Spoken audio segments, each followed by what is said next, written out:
શિસ્તબદ્ધ કહેવાતી ભારતીય જનતા પાર્ટીના આગેવાન કાર્યકર્તા અને નેતા અવારનવાર ચર્ચામાં આવ્યા છે। ક્યારેક ચર્ચા તો એવી થઈ છે અને ક્યારેક આરોપ પણ એવા લાગ્યા છે કે એમણે કોઈ યુવતી છે તેમની સાથે દુષ્કર્મ આચર્યું છે, કોઈકની સાથે ડબલા કર્યા છે। આવી અવારનવાર ઘટનાઓ આપણે સાંભળી છે। આજે ફરી એક વખત એવી ઘટના સામે આવી કે જ્યાં ભારતીય જનતા પાર્ટીના કાર્યકર્તાની સામે દુષ્કર્મની ફરિયાદ નોંધાઈ છે। હવે કોણ છે આ યુવતી, કેમ ફરિયાદ નોંધવામાં આવી છે, વિગતે વાત કરીએ। નમસ્કાર, આપ જોઈ રહ્યા છો નિર્ભય ન્યૂઝ અને હું છું આપની સાથે રિદ્ધિ।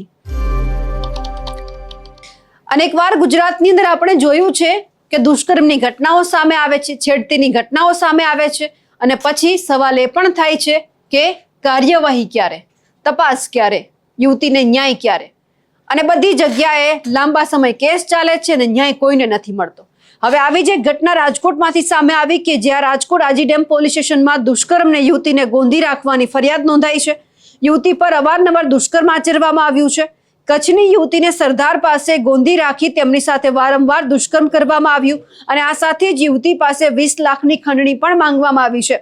બળજબરીથી ગાડીમાં બેસાડી 2 મહિના સુધી ત્રાસ આપીને પૈસા પણ માંગવામાં આવ્યા છે। આરોપીઓ સામે દુષ્કર્મની ફરિયાદ પણ નોંધવામાં આવી છે। આ સાથે જ ભારતીય જનતા પાર્ટીના કાર્યકર રાજેશ ચાવડા સહિત અન્ય 4 વ્યક્તિ છે એમની સામે આ ગુનો છે તે નોંધાયો છે। આરોપી રામ છૈયા ઉપરાંત એમના જે ભાઈ છે શ્યામ છૈયા, એમના જે પિતા છે મુકેશ છૈયા અને આ સાથે જ એમના જે આ સંબંધી છે ભારતીય જનતા પાર્ટીના કાર્યકર રાજેશ ચાવડા, તેમની સામે ગુનો પણ નોંધવામાં આવ્યો છે। સવાલ એ થઈ રહ્યો છે કે ભારતીય જનતા પાર્ટીના કાર્યકર પણ આમાં સંડોવાયેલા છે। પોલીસ ખાલી અહીંયા તપાસ કરી ગુનો નોંધી અહીંયાથી જ અટકાવી દેશે કે પછી ખરેખર જે યુવતી છે તેમને પણ ક્યાંક ન્યાય અપાવશે?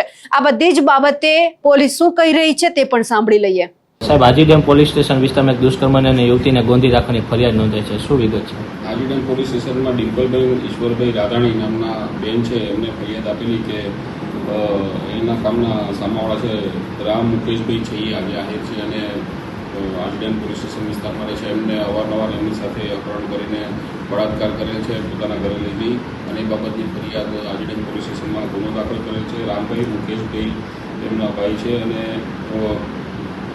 બીજા આરોપી છે શ્યામભાઈ, એ 3 અને તેમજ રાજાભાઈ ઉર્ફે રાજેશભાઈ ચાવડા, એમના વિરુદ્ધ 4 વિષમો વિરુદ્ધ ફરિયાદ આપેલ છે અને આ બાબતે આગળની કાર્યવાહી ચાલુ છે। સાહેબ, પ્રાથમિક તપાસમાં શું સામે આવ્યું છે? તપાસમાં આ બેના અગાઉના સંબંધો હતા એવું થોડું તપાસમાં આવ્યું છે અને એ બાબતે ઊંડાણપૂર્વક તપાસ થશે। સાહેબ, એક આરોપીની અત્યારે અટકાયત કરવામાં આવી છે કે કોઈ આરોપીને અટકાયત નથી? સાહેબ, આરોપીનો કોઈ ગુનાહિત ઇતિહાસ ખરા? હાલમાં કોઈ એવું ધ્યાન કરાયું નથી। સાહેબ, આજીડેમ પોલીસ સ્ટેશન વિસ્તારમાં એક દુષ્કર્મ અને યુવતીને ગોંધી રાખવાની ફરિયાદ નોંધાઈ છે, શું વિગત છે?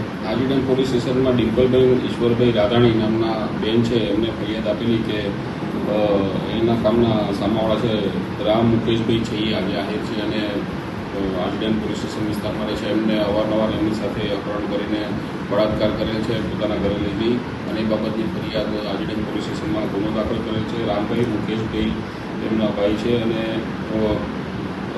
બીજા આરોપી છે શ્યામભાઈ, એ 3 અને તેમજ રાજાભાઈ ઉર્ફે રાજેશભાઈ ચાવડા, એમના વિરુદ્ધ 4 વિષમો વિરુદ્ધ ફરિયાદ આપેલ છે અને આ બાબતે આગળની કાર્યવાહી ચાલુ છે।